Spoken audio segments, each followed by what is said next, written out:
Good day, everyone. This is Soul. It is January 11th, 2019. This is Warcraft Weekly, and this is obviously the really lo-fi version. Just for this week, I'm going to do this weekly as a podcast kind of format. So I'm going to have some footage thrown up somewhere, but that's pretty much going to be it. No camera, no gags, none of that stuff. And I'll explain why later. This week, though, has still been pretty busy on the gaming and the business side of WoW, so here's what we'll be talking about this week. Patch 8.15 is finally on the PTR, and I'm going to give a few highlights on what's going to be coming that you might not have entirely heard of yet. Things like the Zandalari and the cool Terran allied race unlocks, we're going to talk about how to do that. We'll do a quick overview and some initial feedback on their racial traits. We'll go over some non-spoilery hints on the upcoming lore, as well as an island that will rise from the deep, and I'm not talking about Nazjatar. A developer stream with Steve Denuser and Taryn Gregory went down just yesterday, and I'm going to tell you everything that there is to know. Wait, I just did. Mike Morheim is going to end his role as a strategic advisor to Blizzard on April 7th, when surely the company is going to just suddenly disintegrate, right? Bungie and Activision are going to split up, with Bungie taking Destiny with them.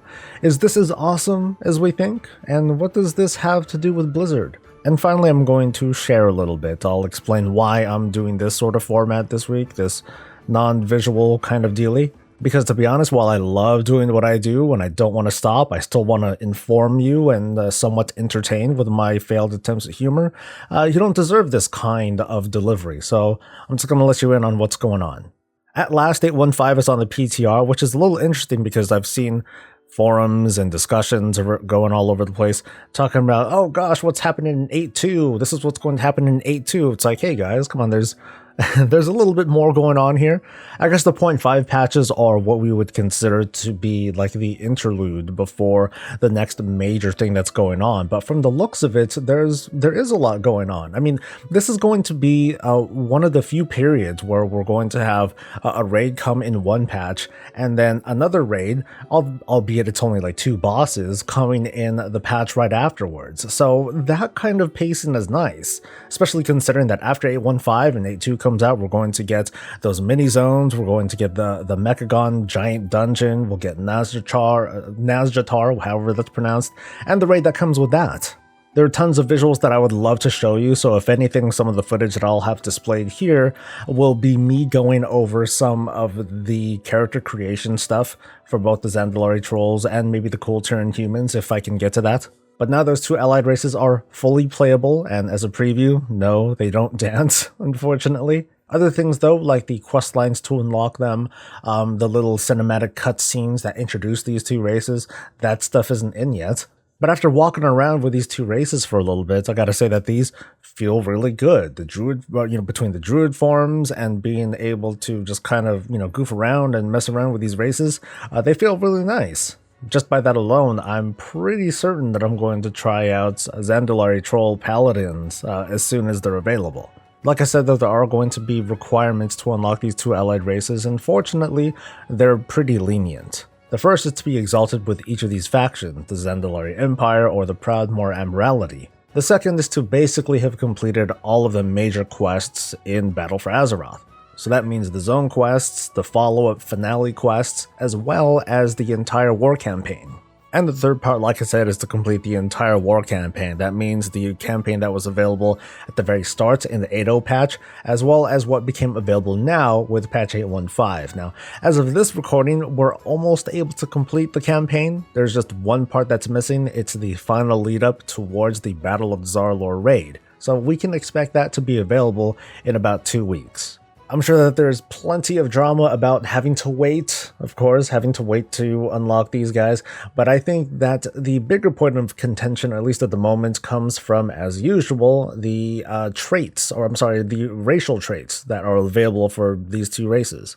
I'm not going to have visuals available for this, so this is going to come off a little bit weird because I'm not going to talk about the actual values that come from these racials. The first ability is called Haymaker. It's a short range, it's a 6-yard ability that not only does damage, it also stuns for 3 seconds, and it knocks them back. This has a 2.5-minute cooldown, and in my opinion, this is going to be great for like, most notably like PvP situations. But I think this is also great for other PvE situations where you want to maybe try to reposition an opponent, or if you are doing like Mythic Plus and you want to AoE a bunch of stuff, you can bring them in together, or if you're accidentally doing it, you can push them out. Brush It Off is a passive that increases your versatility, and when you take damage, you heal yourself for 2% of that damage taken over 4 seconds.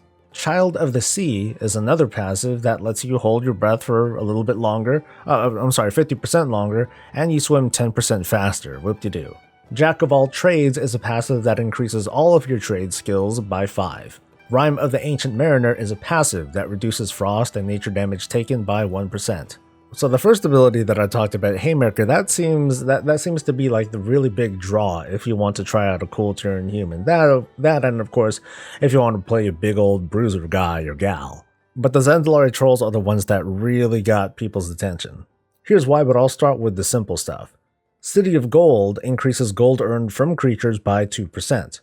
Pterodac's Swoop reduces your falling speed by 2 minutes, and this has a 15-minute cooldown. This also happens to share cooldowns with other items like the Goblin Glider, but it doesn't have the speed of the glider. It's just, a nice little freebie. Regenerating is an active ability that when you click it, it will heal you for 25% of your maximum health every second for 4 seconds, and this has a 1.5-minute cooldown. This is one of the racials that got a lot of people's attention, including mine. I tested it out and I found that, oh my goodness, it really does what it says, and on top of that, damage doesn't interrupt it. Since then though, Blizzard came out to say that yes, it will be interrupted whenever you take damage, but at the same time, this still feels really, really strong. I was talking about this in stream the other day and got into a healthy debate with a couple of folks, because I suggested that regenerating, it should have a much longer cast time, like 10 seconds or so. Or to not regenerate that much health. Something like that to at least keep things a little grounded. Embrace of the Loa is, at the very least, a very interesting racial. According to the tooltip, it just says, choose your Loa. So you can think of this as, yeah, cool, it's a racial ability, but it's more like a one-road talent tree, because you can choose between 6 different buffs. So while this racial has not been finalized, I'm not going to hold my breath, but let me at least tell you about these different choices. The Embrace of Akunda makes it so that your healing abilities have a chance to heal their target by a certain amount. Embrace of Paku makes your abilities have a chance to grant you 5% crit strike for a certain duration. Embrace of Bwansamdi makes your damaging abilities have a chance to deal shadow damage, and you get healed for that particular damage that was applied. The Embrace of Kragwa makes it so that taking damage has a chance to grant you a little bit of health and a little bit of armor. Embrace of Gonk is a passive that increases your movement speed by 5%, and Embrace of Kimball makes it so that your damaging abilities have a chance to cause the target to bleed for a small amount over 6 seconds, and that amount stacks. So it almost makes it feel like, depending on your playstyle, that's going to help determine your enjoyment of whichever race you choose. Of course, the problem is that these two races are part of opposite factions. I think the racials, that as they stand on their own, they're pretty cool, but this is a game where players are constantly at odds at one another. Horde versus Alliance, us versus them, that sort of thing. Whenever we have these differences in power, and I'm not talking about a perceived difference, like, oh my gosh, this race can make more gold than the other. I'm talking about, hey, this race has an ability that makes them advantageous in certain aspects of the game, and I can't do that. That kind of sucks. It can be cool too, but in a community like the World of Warcraft, when you can have different camps complaining about certain things, it really messes with the climate. Personally, I prefer that abilities like Haymaker for the culture and humans, and the Embrace of the Loa and Regenerating, I think that stuff should be taken out. Just don't make the differences between races have something to do with making a particular race feel powerful, even if it might be balanced in a certain way. But that's just me. I know that there are many of you out there who would prefer to have like their particular race have a certain strength that no one else can touch, and being able to make more gold doesn't really mean anything. So the question is, what do you do? Do you take these certain abilities and you make them toothless, or do you just kind of go all in and let the players figure it out? I'm curious what you folks at home and on the toilet think, so hey, share your thoughts about this or anything else in a comment below. There's a little bit of lore stuff to talk about, although I'm not going to get into any spoilers today. I'm going to save that for later when I get into more testable content, or otherwise I'm going to just block those off into their own separate videos. But in this kind of transition period, in the aftermath of the Battle of Dazar'alor, and what we're going to get in patch 8.2 with the Rise of Nazjatar and the confrontation with Queen Azshara, there are setbacks for good old Sylvanas Windrunner, totally not evil war chief of the Horde. And it's from this that we're going to segue a little bit into the old gods. We're going to dabble a little bit into the plans of N'Zoth and Queen Azshara. So next week, if I'm able to try it out, I'm going to go through the questline that will lead us into this upcoming 815 raid, Crucible of Storms. And from that, I'll do my usual analysis and speculation. It should be a lot of fun.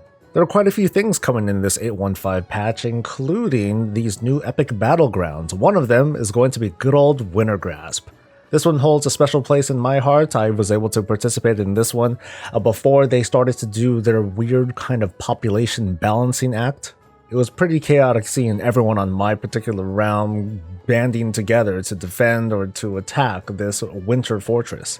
But that's not the only epic battleground that's going to water down the chances of us getting Isle of Conquest. Please don't give me Isle of Conquest. Brian Halenka, who was the senior PvP designer for the World of Warcraft, is back as, I believe, a combat designer. But it comes as no coincidence that Ashran is also making a return as not one, but two epic battlegrounds. Let me try to determine what's going on here. On the data mine strings, we see that Ashran is coming back as a quotable epic battleground. I'm not exactly sure how that's going to work. But it's also coming as what they're labeling as an endless battleground. So I'm thinking that the endless battleground is what we're used to seeing in Ashran. A bunch of little events with the main draw being the big tug of war between Stormshield and Warspear. I'm thinking that the epic battleground is going to be the tug of war alone, that there's not going to be any of the side events. It's just going to be that big brawl between the two factions in the middle. So this might be a little interesting. I am actually looking forward to trying this out so I can let you folks know what I think. I actually am going to talk about this. There was a developer interview with Steve Denuser and Taryn Gregory about story and lore in the World of Warcraft. Although the stream itself didn't exactly turn out that way, unfortunately. The actual stream itself, it did feel cool because it was just two dudes talking about the job that they love, the game that they enjoy, and how they feel super privileged and honored to work on it. So it was them kind of giving themselves a pat on the back and just kind of celebrating the work that they do and sharing their excitement with all of us.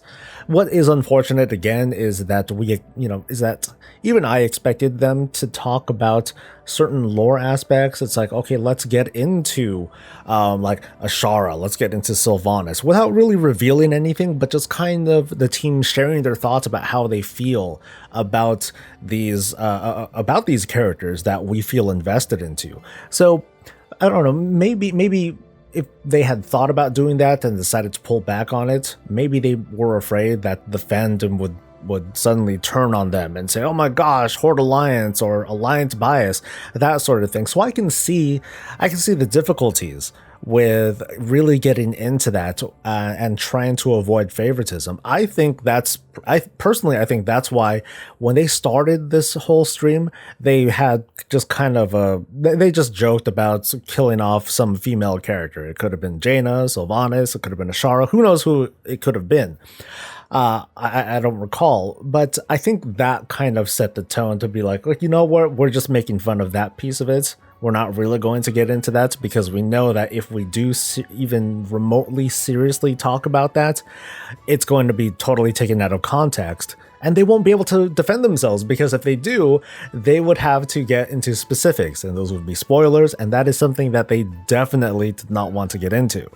So now that I've thought about it a little bit longer, I can at least appreciate that, yeah, they at least wanted to talk about something. This is what they talked about.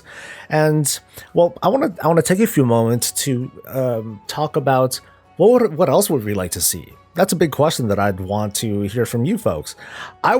Personally, I would love to see more stuff on the testing side of things. You guys know that I was a former QA tester for some company, so I've seen lots of different testing methods, and I would love to hear more from the test team about what it is that they do. There's been a lot of critique, of course, about the whole beta for Azeroth stuff, how when the game first launched, it was super buggy, there were all sorts of problems, there's no contesting that. So I would love to hear from that team, not to defend themselves about, oh, this is why we did it, or anything like that, but just kind of the process with what they do. Now, to share my perspective as a QA tester for a little bit, and I have to be really careful about what I talk about, because I don't want to get anybody in trouble, let alone me. But there are instances where I would see bugs and I would think to myself, wow, this is a really, really game-breaking bug. This might damage the quality of the game. And I would report this and let people know, hey, this is what's going on. This is really bad. This can, this can really mess with the player's experience. And from that, on the business side of the QA, what sometimes happens is that they will take note of these certain bugs and they'll tell the teams, hey, this is something that definitely needs to be worked on, but we still need to get this thing out because we're so committed to this certain launch date that we're going to have to defer this to a day one patch or an early patch or like a hot fix. That's so we'll test the hot fix, that'll actually come in, we would take a look at that. But those are one of those instances, at least on a different side, because I'm talking about console gaming, where sometimes the test team will do its diligence is to trying to locate and report and identify bugs, but as for the actual fixes, they just might not make it in on time. The question from there is, do you delay, or do you find a way to kind of band-aid things for now and hold it off? And usually the latter happens. I know I went on a huge tangent over there, I apologize, but let me get back to, well, what else would I like to see? I think I remember it was Chris Robinson during the BlizzCon Dev Q&A that happened, where he talked a little about, and this is something that was new to me. He talked about how just dyeing pieces of armor or weapons to reskin them, it's not as easy as we think, because when they color things in WoW, they add layers of colors on top of each other, and these are more like tints than simply colors. So I think I would love to hear from the art team, or the team that puts the world of Warcraft together, the people that draw the maps and draw the roads. That's something that would really interest me, because we've seen over the course of many, many years the evolution of world building in WoW. Now, there are some people that complain about these crazy mountain peaks and these otherwise hard to navigate terrain as opposed to how things that they were before. In my opinion, though, the terrain has become a lot more natural than it used to be. There are nuanced paths, nooks and crannies that in earlier iterations of WoW you didn't really see. So I'd love to see or hear from the team about how the tools have evolved, how their processes these days, and things like that. All right, let's move on to a couple of businessy items, most notably Mike Morhaime. He is going to end his role as a strategic advisor to Blizzard on April 7th. And now we have really got to wonder to ourselves, what is that going to mean? And, well, I guess the first question to ask is, as, in his role as strategic advisor, what's Mike doing now anyway? It's kind of hard to tell at that executive level, because in Mike's previous role, can we really say that he was responsible for some of the balancing issues during Legion or Warlords of Draenor? No, not really.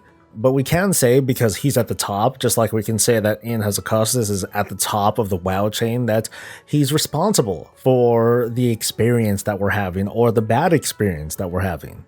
But as a strategic advisor, I'm not sure. I mean, maybe for all we know, it was Mike who had got the ball rolling on eventually pulling back on the Heroes of the Storm. But I guess that's beside the point. I mean, there are people who are really, really upset about Mike Morhaime having stepped down, and eventually perhaps he might be straight up leaving the company for all we know. It's like, Mike Morhaime's gone and so many people have left the company. This is it. This is the last of the old guard leaving, even though, off the top of my head, Frank Pierce and Alan Adam, the three of them were the original founders of Blizzard, and Frank and Alan, well, they're still there. It's unfortunate because we've seen so little of them, and we know not very much of what it is that they do. Although to note, Adam was the person that talked about, yes, Blizzard is going to be working on many new mobile IPs. So from there, if we wanted to, we can make our own narrative by saying, oh,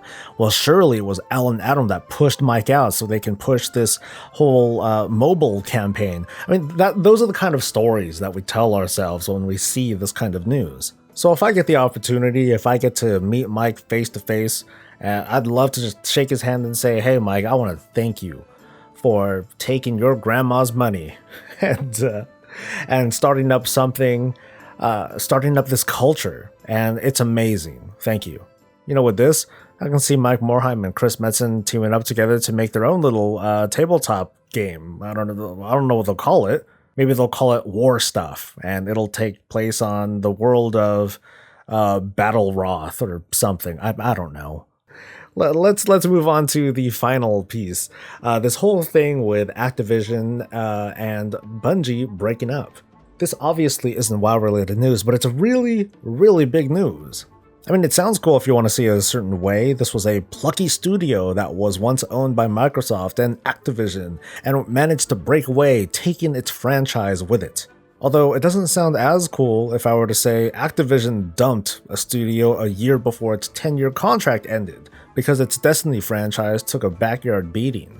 And I think that should be a point of contention, because I looked at the contract. According to the contract, there's supposed to be game releases that are coming in 2019 and 2020. So this contract, as far as we know, unless there's been amendments that I wasn't able to find, this contract is being terminated early. So I'm sure we're going to see follow-up reports or off-the-record interviews. I just find it hard to say with any sort of certainty as to just how good or how bad of a deal each of these two parties came away with.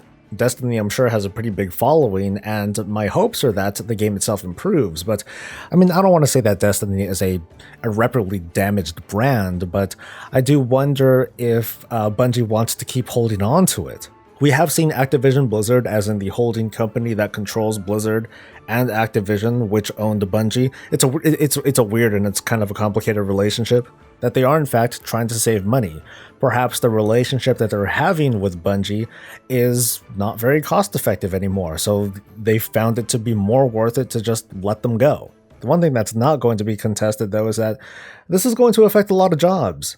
I'm sure that there were people within Activision or Activision Blizzard who were supporting Bungie and Destiny, and now those jobs, those positions, very soon are no longer going to be needed. Perhaps the people in those positions will be able to just transfer to Bungie and everything will be cool, but chances are it's not going to be that cool. So for those people who are going to have their jobs affected by this change, I feel for them and I hope the best for them in the near future. But now, though, let's take a look at Blizzard, because unlike Bungie, Blizzard is not exactly owned by Activision. They're owned by Activision Blizzard. Again, weird relationship. So even the idea of breaking away is not as easy as it sounds. I'm sure that there are many of you that see Activision as this absolute cancer to Blizzard. That's, oh god, Blizzard needs to go back to what it was before Activision, when they were, you know, owned by Vivendi or any of the other number of companies that had owned Blizzard in the past. At least from looking it up, the only times Blizzard was truly independent was when they put out Rock and Roll Racing and Lost Vikings. That's it. I mean, do we want to go back to that? Of course, it's 2019. It's been many, many moons since those days. Blizzard has a lot more capital than it used to have, but the relationship that it has with this latest holding company is very intertwined. Part of it is thanks to the esports division. I guess the question, though, is who knows what's going to happen, because we don't entirely know what's going to happen.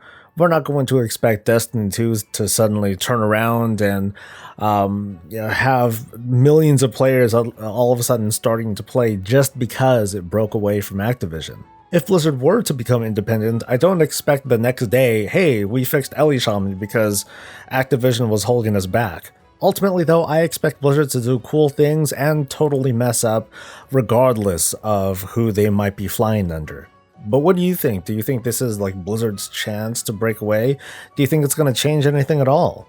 So finally, let me talk about why you're not seeing me on camera right now. Full disclosure, I have been talking for 57 minutes and 19 seconds right now.